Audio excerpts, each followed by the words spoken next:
Welcome to the Utah Street Banter Podcast. Welcome, everybody, to another episode here on the Utah Street Banter Podcast. I'm Cody. Like always, with me is Elisha. What's up, man? Not much. Just trying to get through the week.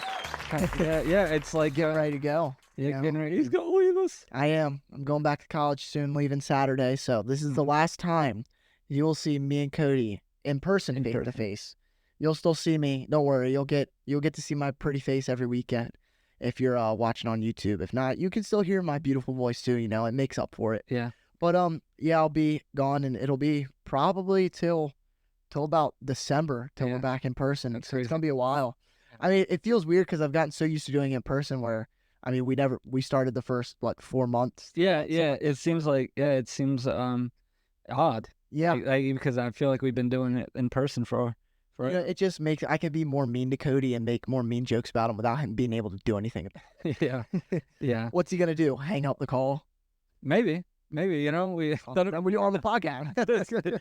Yeah, that's funny. Well, we've had an interesting week. I mean, other than you leaving, we've had the Little League World Series is going on. Pretty awesome. Kids throwing like 120 miles an hour. I don't get it. I was talking to you earlier because you had it on the TV. I feel like I'm not that old. I'm 19. I was in Little League a few years ago, and I just feel like I know I wasn't that big, and I feel like no one else was really that big, unless maybe my Little League and the area. You know, Sussex County, Delaware doesn't exactly spring major league talent. We have one in the recent years, 2 in all of history or something like that. Yeah, but I mean, I guess it's just just up the road we got like Paul Goldschmidt though. Well, I mean, I'm talking about Geloff. Is Zach Geloff and his Jamie brother. Jarman? I mean, yeah, there's a couple. Mm-hmm. Yeah, I got it. But it's just Hunter Parsons has lived here long enough. That's true. He's in that organization. Yeah. But and I go back and listen to that podcast. That's all the way back at the beginning. Yeah.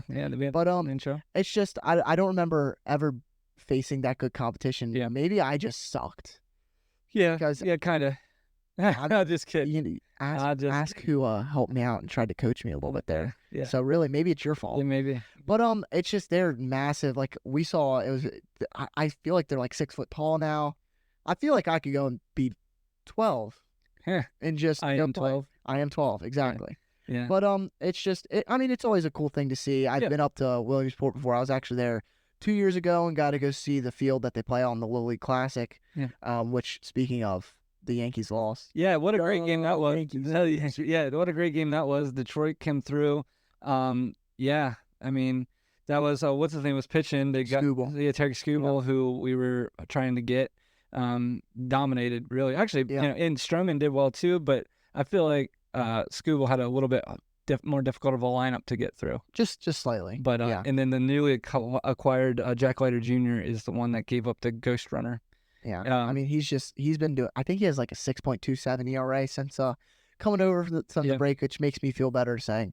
I know the other pitcher, Aniel De Los Santos, that they traded for, they DFA'd him. Yeah, so he had like a 14 ERA or something like that. So it makes me feel slightly better about Trevor Rogers and Gregory Soto. Just slightly, just not a lot, but I mean, Yankees misery always makes me feel better. Right. But and I mean, the only other thing that really was going on this weekend is that it was Players Weekend, which I like to see, but I hate it. I hate it so much because all I can see when you think of Players Weekend, I think of on the back Kyle Seager wearing Corey's brother on the back. Why can't we? Is that too hard? Yeah. All they let them do is customize their cleat and bats, which they can do any day of the season.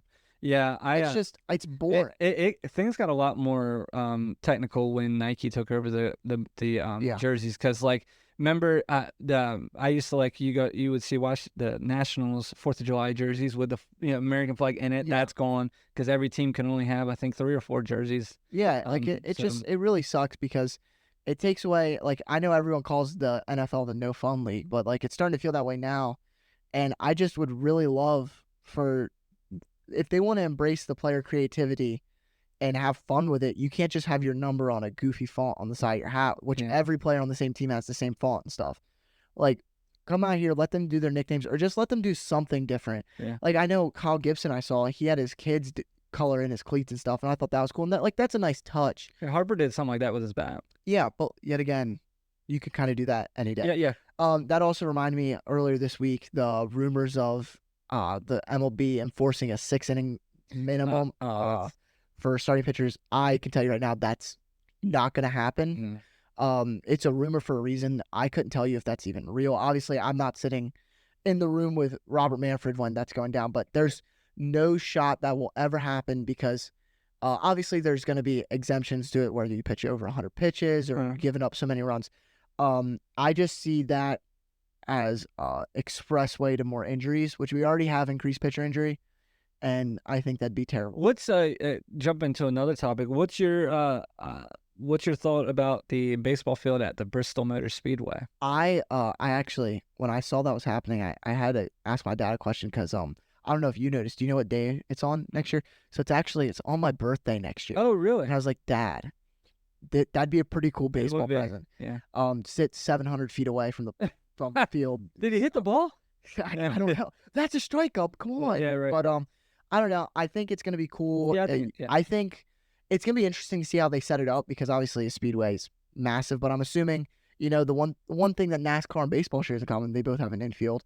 But the NASCAR infield's probably where the field's gonna lay. Yep. And you're gonna use some stands, I would have to imagine, as outfield stands, and then bring some other in. But I mean, it's one of those one-off games that's kind of always cool to see, like we had a Field of Dreams game, stuff like that. Yeah. I think it's always cool to see MLB doing different stuff like this, and definitely, I think it's always fun to have it. I mean, look at the NFL; they don't have stuff like that. Yeah. NBA, like the most they got is playing in Mexico and stuff, but we do that too. Yeah, I think you got to embrace trying to reach new people, trying to just try different things. I think that's definitely a part where they're trying to see how, like, draw attention to this Tennessee. Yeah, I mean, like, just try to see, and that because that's definitely the next spot of it. Yeah, exactly. It could be a thing to see how many people show up from the area. Logistics of it. Yeah. I mean, obviously, I was in Nashville not too long ago and saw the Star Stadium, and I think baseball fans, I didn't see many there.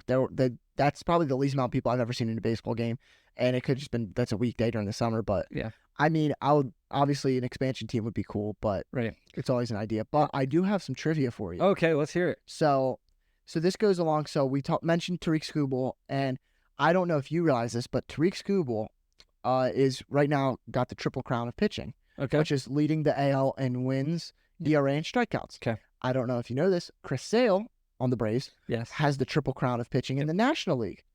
When was the last time 2 triple crowns were won in the same season for both league?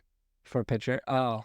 It's more recent than you think. Really? Both these pitchers still pitch in the MLB. Okay. 2014. 2011. Can you guess the pitchers? Oh, man. They still pitch. Yes. One still pitches on the same team. One's on Clayton Kershaw. Yes. Okay. And the other one, has he pitched this, like, yes, recent? He's been hurt for part of the year, but is pitching currently, I think. Scherzer? Verlander. Really? I was trying to go one of those Tigers pitchers. So, and actually, it is interesting to see that Verlander's ERA is pretty similar to Skubal and Sales. Kershaw is just another beast. I mean, he had a 2.28 ERA that year with 248 strikeouts. I was really hoping for it to be more obscure, but I did look. Besides that, do you know when the most recent? Absolutely, 1958. No, so you're slightly off. I lost here. So it was 1924.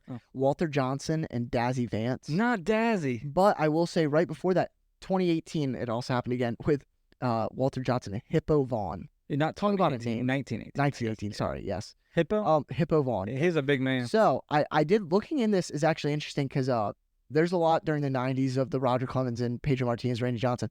Sandy Koufax, in 4 years, he won 3 triple crowns. That's crazy. What a stud. Lefty Gomez. Who is Lefty Gomez? I don't know. He threw righty? No, I don't know. I don't know, but Lefty Gomez won it 2 years kind of back-to-back almost with the Yankees back in the 30s. So, get some old. These are those random trivia that you're going to hear. And so this is something that I would know somehow, and Cody would ask me and be very mad at me that I knew. It's ridiculous. But that's why I have to ask it to him. But let's move on. All right, man. Well, let's move on from your obscure facts here. We're going to jump in to our next segment into box scores. We do this every week. We're going to try to run through this fairly quickly, but we'll see how it goes. We always try to go through it fairly quickly, but then we get off topic. So that's always fun. Last week, on August 14th, the Nationals played the Orioles. Orioles won this game 4-1. Dean Kramer pitched, and he did amazing. So Dean Kramer goes 6 innings, gives up 1 earned run. The big part of this, you're going to start hearing a lot of the same things right here. Okay, Gunnar Henderson hits his 30th home run of the year, and Sir Anthony Dominguez gets his 3rd save of the season. I don't remember if that's his first. I believe that's his first save with us. I believe. I think it's a second. It's second. Okay, I know he's at least. I believe it. Yeah, but man, you're gonna start hearing that name, I think, more often. Yeah. He's getting put in crucial spots. I think super excited right now. It's him and Cano are the two go-to guys right now, and CNL Perez is somewhat there. But I mean, this was a great win. I think the thing I take away more is Kramer. He did amazing. Great. He needed this start, and I'm really hoping this catapults him. He's going to pitch later in the Mets series that the Orioles are about to enter into, and I mean, it's just this was the best one since the blister issue. Yeah, 100%. This could be his best start all season. And then you go like this. All right, then the next day, August 15th, the Orioles again. We beat the Red Sox at the beginning of the series. We beat the Red Sox 5-1. Orioles ace Zach Eflin dominates again, goes 6 innings, 8 Ks, 1 earned. He was the ace for this week. Deal? That's for this week. No, dominated. Deal. Absolutely, he's not the ace this week. Dominated. Fat Al next ace. Oh yes. But anyway, Gunnar Henderson goes 2 for 4. Also, he hits his 31st home run of the season, and Cedric Mullins hits his 13th. So pretty great. Love seeing that. Yeah, I mean, it was a good win. Just kind of solid all around. Eflin, he's been the best trade deadline acquisition in all of baseball. I almost for real. Either him or Michael Kopech for the Dodgers. Yeah, or Jazz Chisholm was pretty good until he got hurt. Right. But you're absolutely right. I mean, top 2 or 3. He's been the best starter that's been traded. Absolutely. And we look at him. We gave up nothing. We gave up more for Trevor Rogers than we did for him. Absolutely. And I have a friend from high school that I haven't talked to in probably like a year, and he's a Rays fan. I've been wondering when it's appropriate time. Like, when's it been long enough that I could text, so how you feel about the Eflin trade? So I feel like every week it gets worse, so I feel like I might have just waited too long. That's funny. So you have another good friend is a Brewers fan. Yeah. And we got Corbin Burns. And so basically, don't be a friend of yours that has a stud pitcher. Unless you're a Marlins fan. Right. Yeah. That's funny. It is funny because I do attract the obscure teams. Yeah. It's just, I don't know. Yeah. I think the only thing that scares me is it's the Rays. Yeah. And it's always the trades that you look back in 10 years. Oh yeah, he did good, but he won the MVP. Like, any trade, it seems like trading with the Rays are scary, especially in their division. And I'm sure the Matthew Etzel's going to go off and have a 30-30 season or something like that. But yeah, I'd rather have this right now. I agree. The next day is their second game of the season against the Red Sox on August 16th. This was a crap show, is the nice way to say it. Red Sox won this game 12-10. The worst part about this game is the Orioles kept coming back. Every time we get down, we'd come back. Problem was, Burns just struggled. The worst start of his career. He gives up 8 runs in 4 innings. Not only that, the Kimbrel comes in because, believe it or not, guys, we were still in this game. Okay, Kimbrel comes in and gives up 3 runs in 1 inning. We lose, like I said, 12-10. We scored 10 runs. You should never lose. The Orioles had 17 hits, still lost. But the big thing here is if we want to try to take a positive out of this, Ramon Urias is hot right now. He had a home run with 5 RBIs. Yeah, now, there's not much you can say. Like you said, Burns, I mean, easily worst start of the season, possibly worst start of his career. You don't see this from him very often. No, that's true. That's true. I think he's had a bad month. If you look at it, I think his ERA on the month's over 9, but it kind of is easy to do that when you give up 8 runs in 4 innings. And I know you've been mad at him because you just feel like he's not living up to the ace potential that he is, and you have to give him a few bad starts. Let him have his bad starts now and not in October. Well, that's true. And I also will say even Grayson had a blow up start. Yeah, exactly. I mean? So you allow 1 or 2 blow up starts, and you can have a couple bad starts in August if you're going to be locked for the rest of the hunt. Yeah, and that's what we need. And I know you said Kimbrel struggles. I'll talk about him later. We're getting into DFA territory. And it's bad. I think we're at the point no one's going to claim him. He's at a hindrance to the point where we don't use him. It's not just not in the closer role. Like, don't use him anywhere. Like, yeah. I pulled it up earlier and was telling him he hasn't had a save since July 7th. That's almost a month and a half ago. And he's had 10 appearances since then, which is already incredible that he's only pitched 10 times in a month and a half. That shows how bad he's been. He's giving up more runs than innings pitched. He has a 10.24 ERA. He's doing awful right now. Awful. It sucks because we actually really could use him. Yeah. Yeah, we could use a solid version of him. I'll try to cheer you guys up, talk about Ramon Arias here. Okay. He is really good right now. Yeah. And this is what we need because we don't have Westbrook. He has to fill in right now. We have Levon Soto called up. You could even see, I think you could see someone else getting called up for this series coming up because he's not that great against lefties.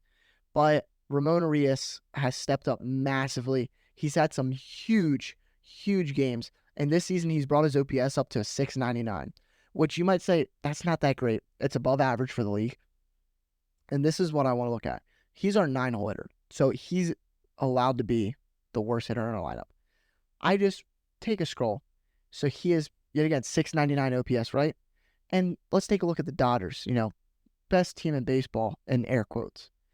They have 1, 2, 3, 4 players that are in their starting 9 that have played the majority of the games that have lower than that. That's crazy. Gavin Lux has lower than that. Jason Hayward, Kike Hernandez, Andy Pages, all of them have lower than that, and they're all getting regular starts.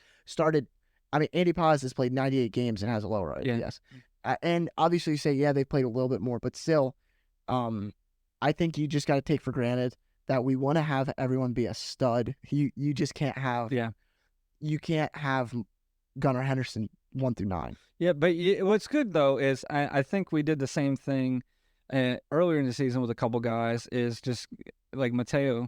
Like you need these guys to just get hot. Yeah. You know what I mean? So they're still professional athletes. So it's not like they absolutely terrible at what they do. So right now we're just riding that. We're kind of having a great time watching him do well.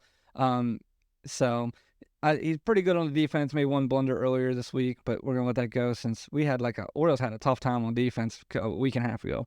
But anyway, August 17th, the Red Sox played our series, continued our series with the Red Sox. Woo, couldn't talk. We lose this game 5-1. The score kind of really doesn't tell you the truth here because Cade Povich started this game and did phenomenal. He kind of matched the Boston pitch to pitch. He goes 6 innings. He strikes out 6. When he comes out, there's no runs on the board, but there is a couple guys on, and obviously Cano comes in and gives up the runs there. Birch Smith also struggled this game. We don't hear that very much because Birch Smith has been great. So people are really getting on our coaching staff, especially Hyde, with some of the decisions he's making. Like they got mad at because of Povich. Here's my only problem. Povich has known to struggle quick. Cano's our best relief pitcher. He's the best relief pitcher we have.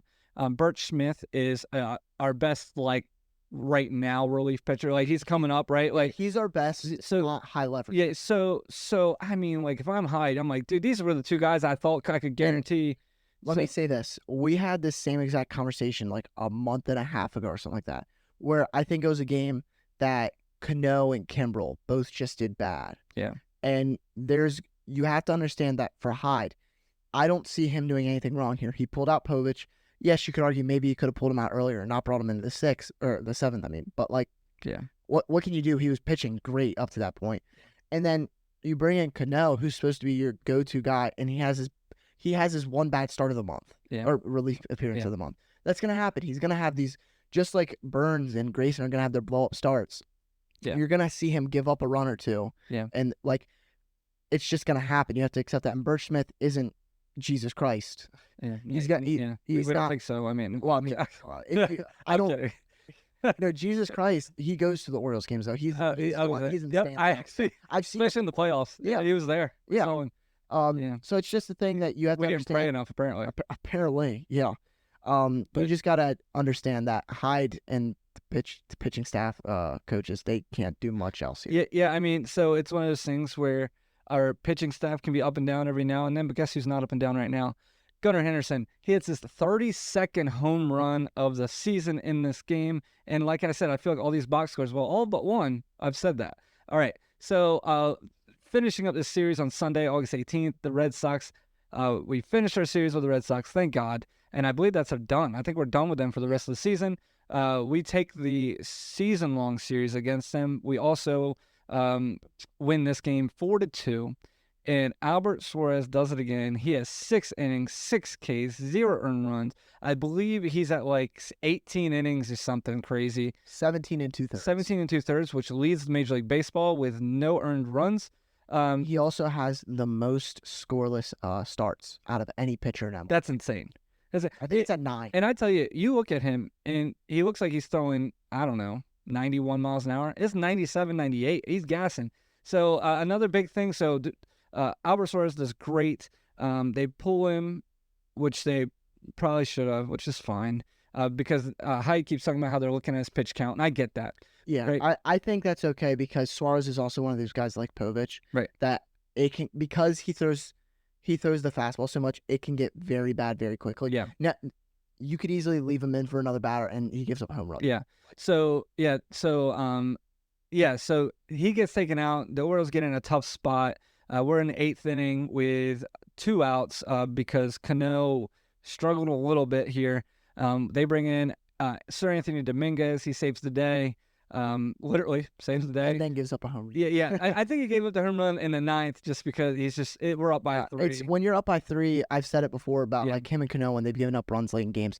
You're at that point just throwing strikes. You're trying to pitch the contact. It's going to happen everyone. But he finished that with striking out Devers, Rafael Devers. Rutschman hits his 18th home run of the season, and Henderson, like I said, hits another one, 33 for the season. The big thing that makes me a little nervous, which is good and not good, is we still struggled hitting. So we had 3 hits in this game. We scored 4 runs.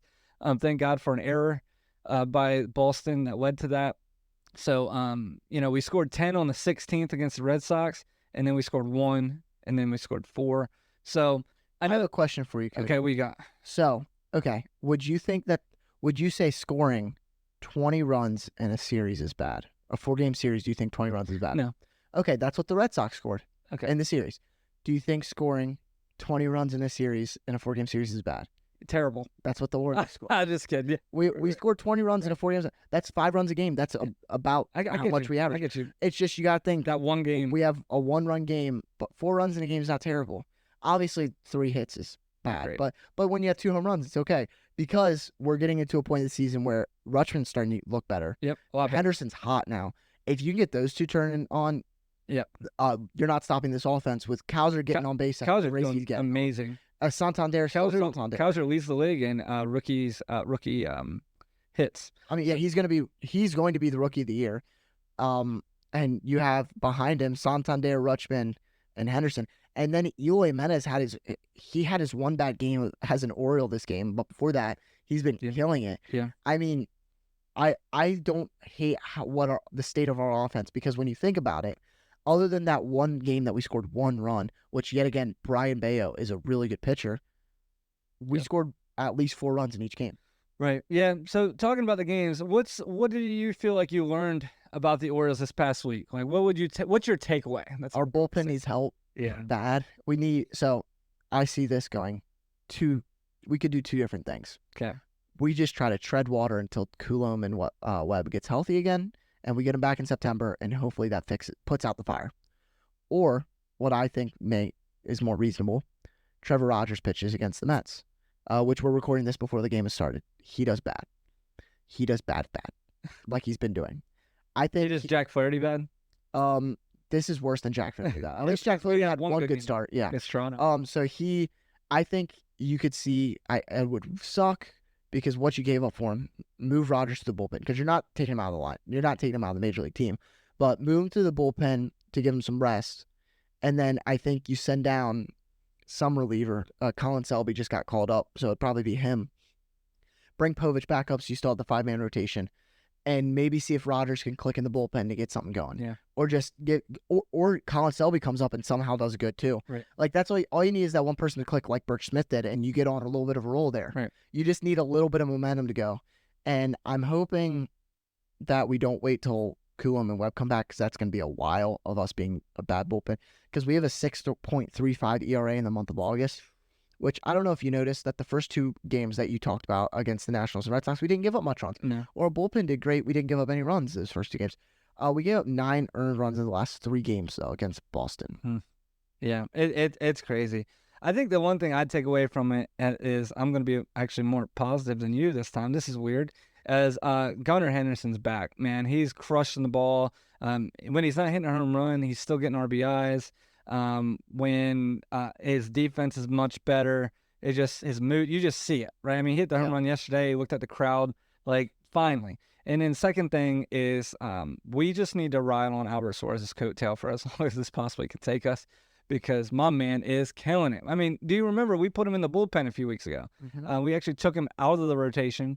And the only reason he's in the rotation is because of Grayson. So, maybe if Grayson's here, does the Trevor Rogers thing get pushed a little bit? I hope so. I don't know. But yeah, so, I mean, that's one of my favorite things about this past week is Henderson looks amazing. Suarez looks amazing. I guess if I wanted to put another thing on here is Eflin still continue to do great. Yeah. So, but yeah, I mean, that's one of my favorite things. We're going to try something new today. We're doing our player of the week. So, who's your player of the week? I mean, you were just talking about him, but it's Big Al for me. Man, dude, who would have thought? Can you imagine? And when we started this podcast in February, in April, can you imagine April that we would say that? Yeah, I know. When did he start? I don't even know what his first game was. I don't know when we called him up, but I remember I mentioned him in a preseason one about who could be like the last spots of a bullpen. Yeah. And I mean, he didn't make the opening day roster, right? Which I think we were all fine with. But I agree. I couldn't believe it. I called down there. I said, no, I'm just kidding. But yeah, I mean, crazy. Yeah, I mean, he, like you said, 6 innings pitched, no earned runs is a great start. He's thrown 17 2/3 scoreless innings, which, like you said, leads MLB. Mm-hmm. He's had the most scoreless starts this season. He's, like me and Cody have mentioned before, every year it seems like we've had a player just click. Yep. Last year it was Cano. This year it's Albert Suarez. Without Suarez, we're not in the position we're in. Right. He's won us so many games just by getting us to, like, even when our bullpen's good, just get us to the bullpen. Yeah. I'm at the point right now where I would rather see Albert Suarez start a playoff game than any pitcher but Corbin Burns and Zach Eflin. Yeah. Obviously, if Grayson's healthy, him too. But you got to think, I know. You could always use the 4th starter if you need an extra break. True. I agree. No, absolutely agree. Like it makes you, the way you're looking at it right now, it makes you feel a little better about the playoffs. Because, I mean, obviously Corbin's our number 1. He's going to be there in game 1. We're going to feel great about it. I think Zach Eflin's going to be there game 2 right now. We're going to feel good.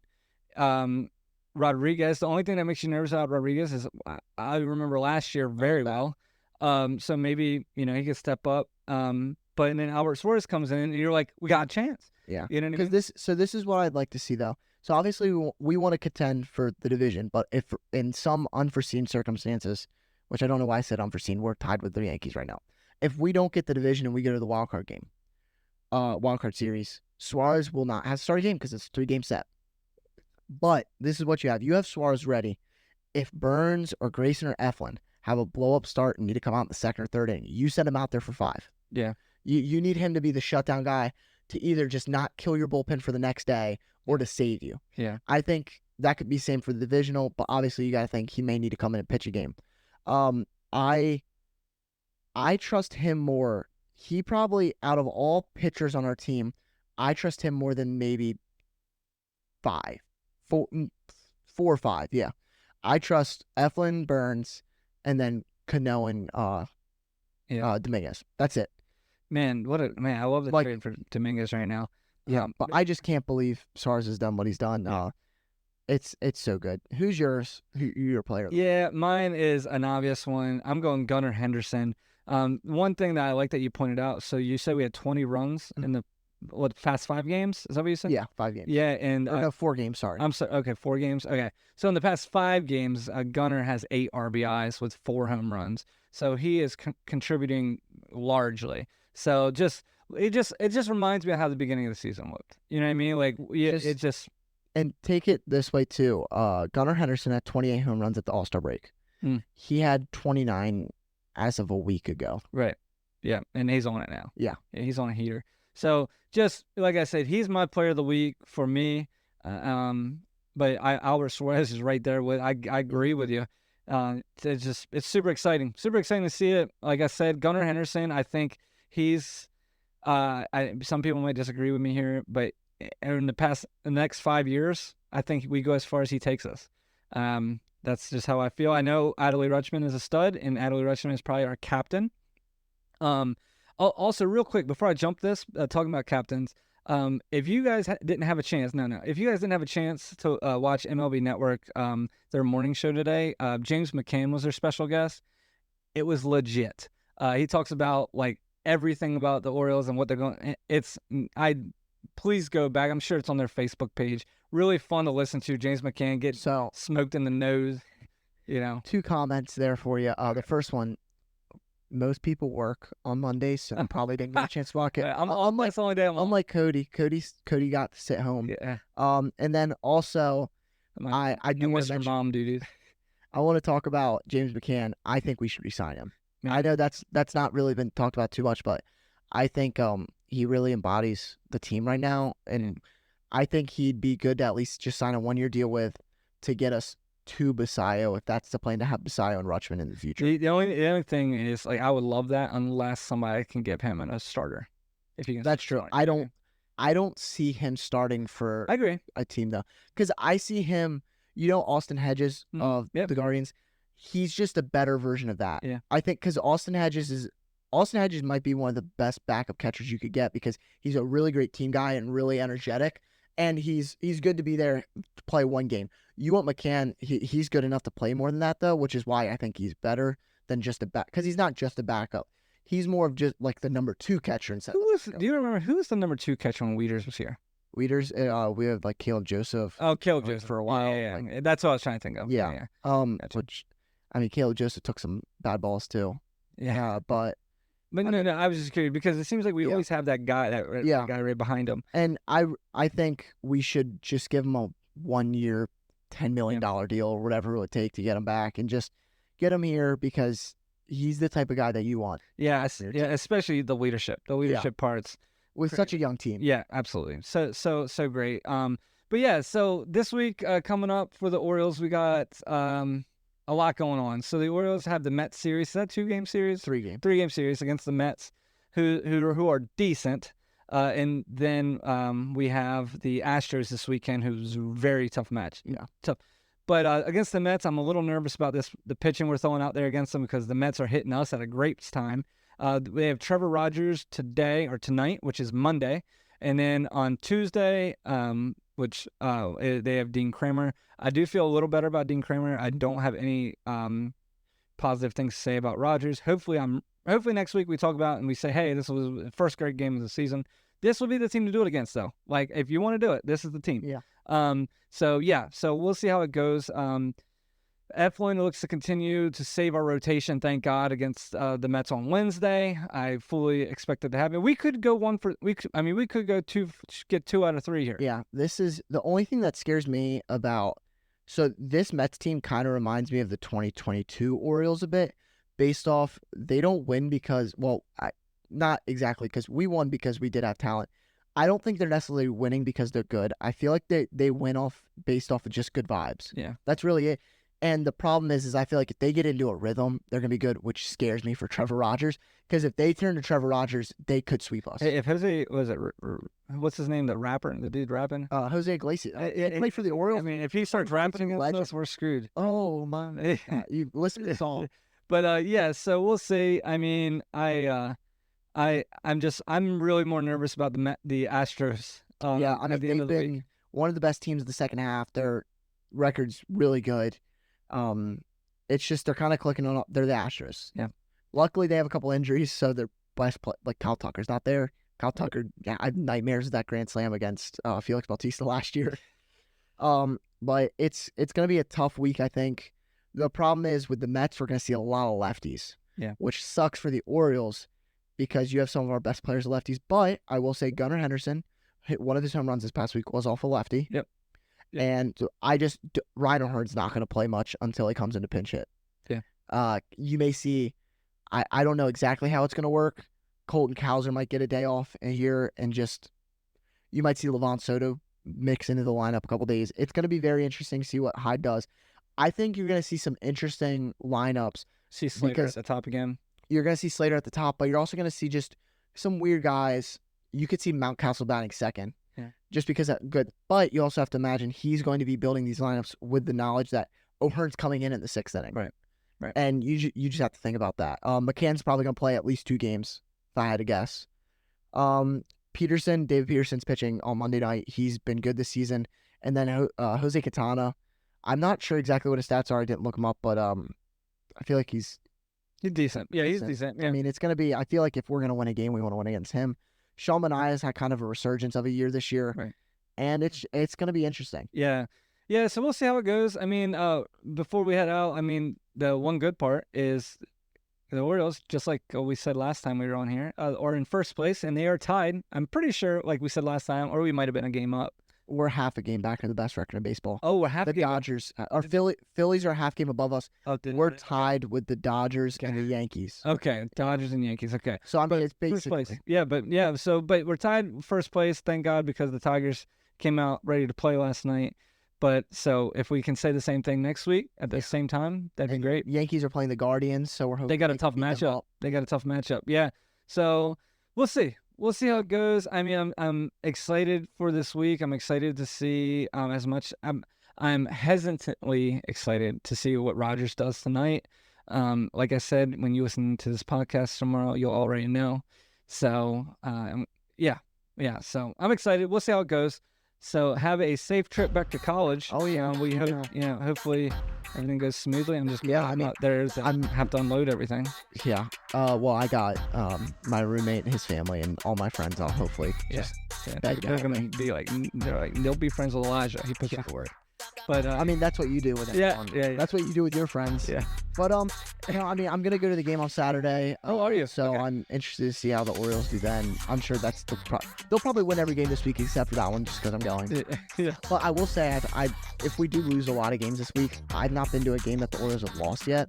So I need to go to every game now. So if you guys want to send me money, I'll put my Cash App or something in the description of the YouTube video and Spotify and all that stuff. So you can send me money so I can afford to go to Orioles games so we can just keep winning. Yeah, no. Specifically playoff games. Specifically World Series. But so anyway, until next time, guys, we can't thank you enough for joining us on today's podcast. And be sure to follow us, subscribe on all of our socials. We're on X, we're on Instagram, we're on Facebook, and obviously YouTube if you're watching us. But until next time, we will see you next week here on the Utah Street Banter. Thanks, guys. See ya.